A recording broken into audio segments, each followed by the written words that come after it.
म्हादेशी प्रकरण 23 जनराक सुप्रीम कोर्टात. गोयचे WRDचे कांय अधिकारी आणि आदवोगादांची टीम दिल्ली वचपाची. कर्नाटका आड कंटेम्पशन पिटिशन आणि सगळी प्रकरणां एकठांय सुनावणी घेतली. सरन्यायाधीश संजीव खन्ना सयत न्यायमूर्ती KV विश्वनाथन आणि न्यायमूर्ती संजय कुमाराच्या त्रिसदस्यीय खंडपीठा मुखार मॅटर येतले. 13 नोव्हेंबर 2024 हे प्रकरण फुडें धुकलिल्लें. आता 23 तारखेर सुनावणी जावपाची.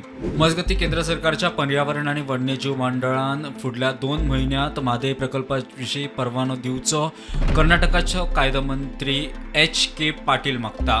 केंद्रीय पर्यावरण मंत्रालयाच्या वन्यजीव मंडळान बेगींतल्या बेगीन म्हणजेच येत्या 2 महिन्यां भितर म्हादयच्या कळसा बंडोरा प्रकल्पा खातीर पर्यावरण परवानो दिवचो ना जाल्यार आमी ह्या विशयाचेर गंभीर आसून 2 महिन्यानंतर आमी हेचेर गंभीर कार्यवाही करतले असो इशारो कर्नाटकचे कायदा मंत्री HK पाटील हांणी दिल्लो आसा. Bureau report prudent.